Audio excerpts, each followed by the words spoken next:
School in England. One cold winter day, a little girl and her father arrived in London. Sarah Crewe was 7 years old, and she had long black hair and green eyes.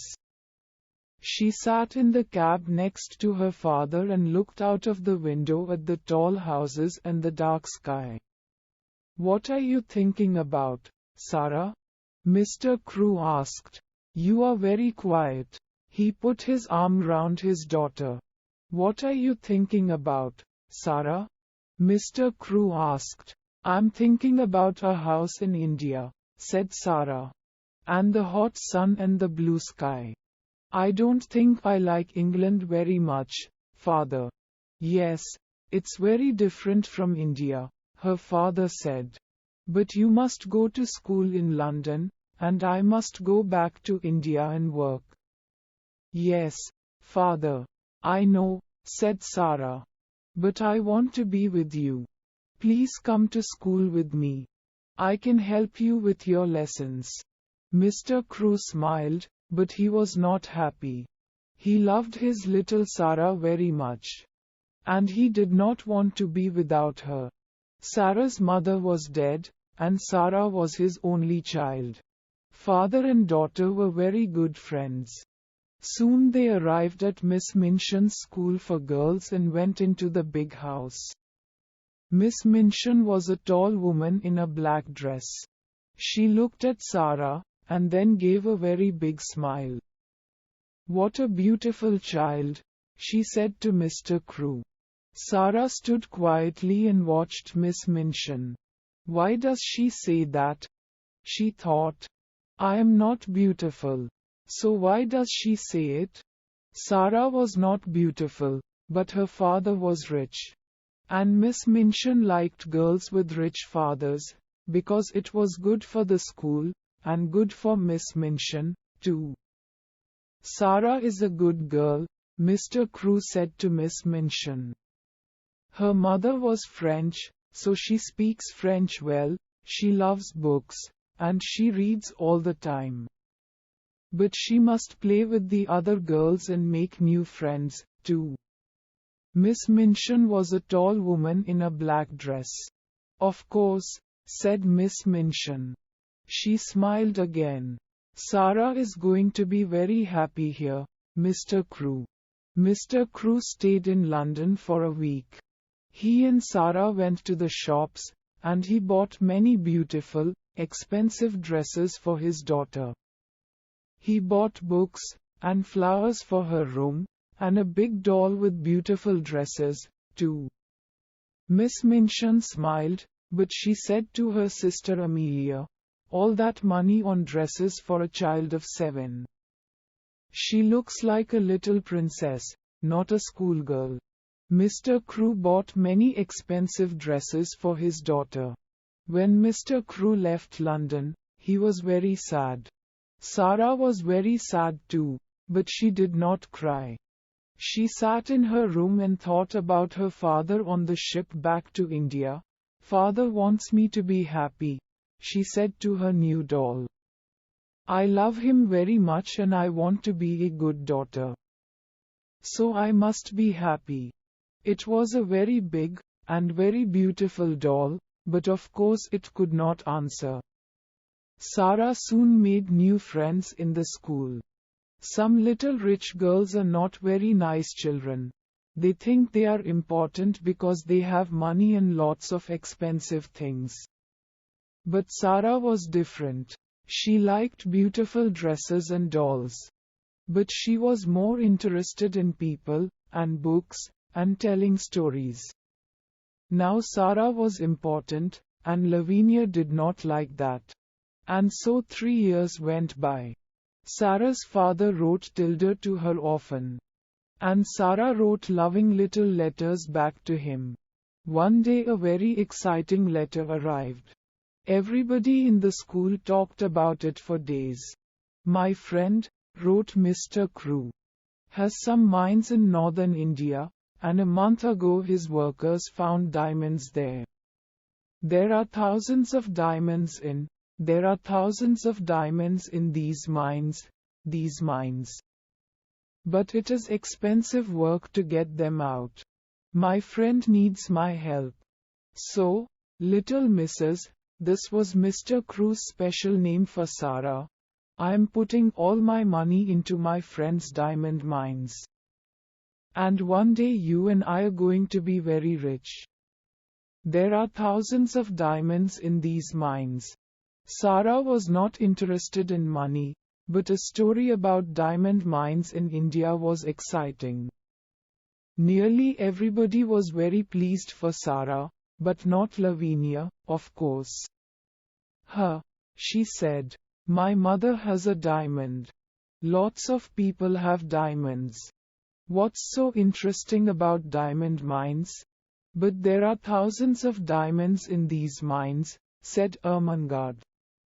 Perhaps millions of them. Lavinia laughed. Is Sarah going to wear diamonds in her hair at breakfast, then? Or is it, Princess Sarah, now? Sarah's face went red. She looked at Lavinia angrily, but said quietly, some people call me, Princess. I know that. But princesses don't get angry or say unkind things, so I'm not going to say anything to you, Lavinia. To me, you are a princess, Ermengarde said to Sarah later. And you always look like a princess, in your beautiful dresses. Sarah was a princess to another girl, too. This was Becky. She was a servant in Miss Minchin's school. And she was only 14 years old, but she worked all day and sometimes half the night. She carried things upstairs and downstairs, she cleaned the floors, she made the fires. And she was always tired and hungry and dirty. She and Sarah had very different lives. Becky cleaned the floors, made the fires. But one day Sarah came into her bedroom, and there was Becky, sleeping in a chair. Oh, you poor thing, Sarah said. Then Becky opened her eyes and saw Sarah. She got up at once. Oh, miss, she said. I'm very sorry, miss. I just sat down for a minute and, don't be afraid, said Sarah. She gave Becky a friendly smile. You were tired. That's all. There was Becky, sleeping in a chair. Are you going to tell Miss Minchin? Asked Becky. She began to move to the door. Of course not, said Sarah. Please don't run away. Sit down again for a minute. You look so tired. Oh, miss, one can't. Becky said. You're very kind, miss, but Miss Minchin, please, said Sarah. She took Becky's hand. You're only a little girl. Like me. Let's be friends. And so, Becky sat down again, and soon she and Sarah were friends. Nobody knew about this, of course. Rich little girls at Miss Minchin's school did not make friends with servant girls, and it was a wonderful thing for Becky. Nearly every day she and Sarah met in Sarah's bedroom. Just for 5 or 10 minutes. Becky was always hungry, and Sarah often bought nice things for her to eat. They sat and talked, and sometimes Sarah told Becky some of her stories. Becky loved that. Oh, miss, she said, you tell them so beautifully. Sometimes I like your stories better than things to eat. And after those visits to Sarah's room, Becky always felt better, not so tired. And not so hungry. Some months later Sarah had her 11th birthday. Lessons stopped for the afternoon and there was a big party for all the girls in the school. Everybody at Sarah's party was very happy. This party is expensive for us, Miss Minchin said to her sister Amelia. But it looks good for the school. That afternoon there was a visitor to the school, Miss Minchin's lawyer. He went with Miss Minchin into her office, and they closed the door. In the schoolroom next door there was a lot of noise from Sarah's party. Everybody in there was very happy. But in the office Miss Minchin was not happy. She looked at the lawyer angrily. "What are you saying? Mr. Crew has no money? What about the diamond mines?" "There are no diamond mines," said the lawyer. "Well, there are mines, but there are no diamonds in them." "But Mr. Crew's good friend," began Miss Minchin. "Mr. Crew's good friend," said the lawyer, "ran away with all Mr. Crew's money. Ralph Crew was ill with a fever, and when he heard about this, he got worse. A week later he was dead." "Dead?" cried Miss Minchin. "But what about his daughter Sarah? And this expensive birthday party?" "Sarah Crew has no money," said the lawyer. "Not a penny in the world. Miss Minchin, not a penny. She must leave my school at once," Miss Minchin said angrily. "She must go this afternoon." "Where?" said the lawyer. "Out into the streets. An 11-year-old girl? That's not going to look very good for your school, Miss Minchin." Miss Minchin's face went red. "You can't put her out in the streets," said the lawyer. He stood up. "But perhaps she can work for you." The lawyer left, and Miss Minchin called her sister Amelia. "Bring Sarah Crew here at once," she said. 2 minutes later Sarah, in her beautiful blue party dress, stood in front of Miss Minchin. "Have you a black dress, Sarah?" Miss Minchin said coldly. "Yes, Miss Minchin," said Sarah. "But it's very small." "She must leave my school at once," Miss Minchin said. "Go and put it on at once," said Miss Minchin. "Your father is dead. There were no diamond mines, and your father's friend ran away with all his money. You have nothing, not a penny. But I am going to be very kind to you. You can stay in my house, but now you must be a servant and work for your bread. You can sleep in a servant's room upstairs, next to Becky's room." The new servant girl that evening, in the little attic room, Sarah sat on the bed in her old black dress. She did not cry, but her face was white and she did not move or speak for hours. Late at night the door opened quietly, and Becky looked in. Her eyes were red from crying. "Oh, miss," she said. "All the servants are talking about it. I'm so sorry, so sorry." She looked at Sarah's white face, and began to cry again. Then she ran to Sarah, and took her hand.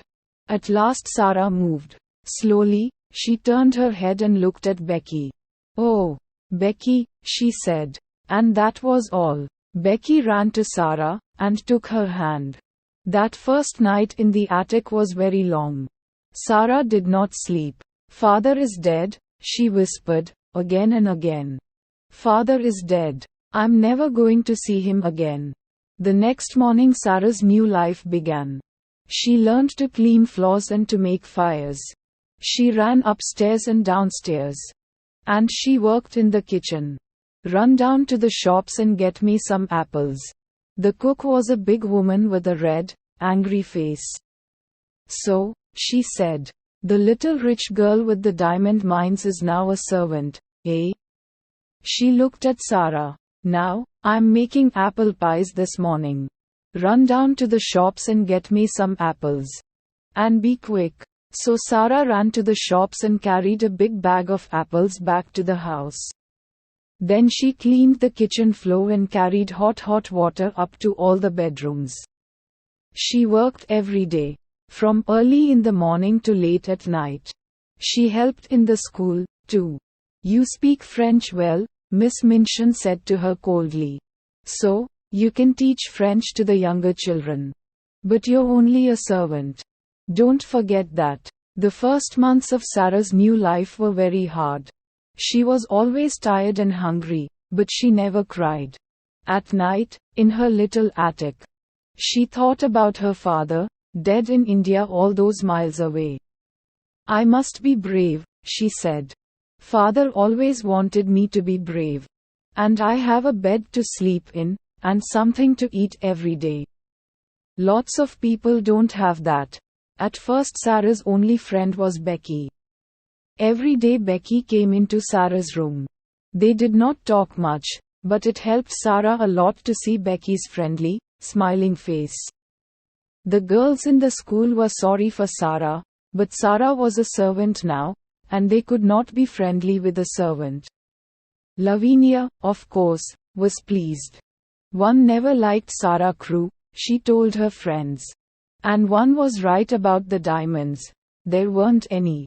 Ermengarde was very unhappy when she saw Sarah in the school. Sarah walked past her and did not speak.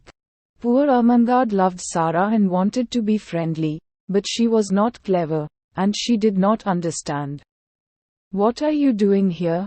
said Sarah one morning.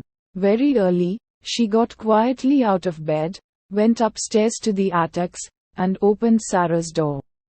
"Ermengarde," Sarah said. "What are you doing here?" Ermengarde began to cry. "Oh, Sarah, please tell me. What is the matter? Why don't you like me now?" "I do like you," Sarah said. "Of course, I do. But, you see, everything is different now. Miss Minchin does not want to talk to the girls. Most of them don't want to talk to me. And I thought, perhaps, you didn't want to, but I'm your friend," cried Ermengarde. "I'm always going to be your friend, and nobody can stop me." Sarah took Ermengarde's hands. She suddenly felt very happy. Perhaps she cried a little, too. Who can say? There was only one chair. So the two friends sat on the bed. Ermengarde looked round the attic. "Oh, Sarah, how can you live in this room? It's so cold and dirty."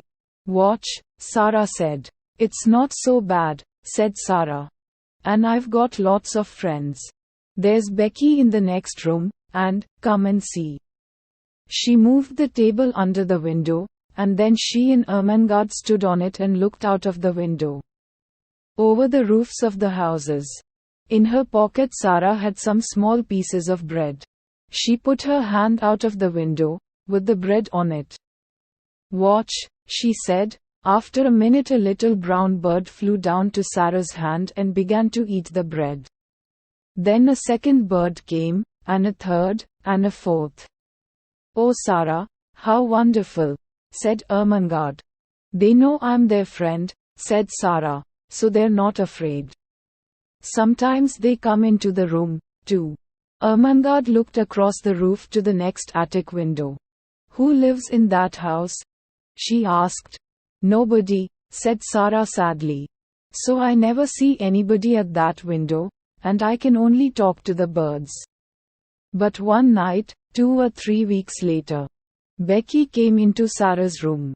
She was very excited. "Ooh, miss," she said. "An Indian gentleman is moving into the house next door. Well, he's English, but he lived in India for years and years. And now he's going to live next door. He's very rich, and he's ill. Something bad happened to him, but I don't know what." Sarah laughed. "How do you know all this?" she said. "Well, miss, you know the Carmichael family across the street?" Becky said. "I'm friendly with their kitchen girl, and she told me. Mr. Carmichael is the Indian gentleman's lawyer, so they know all about him."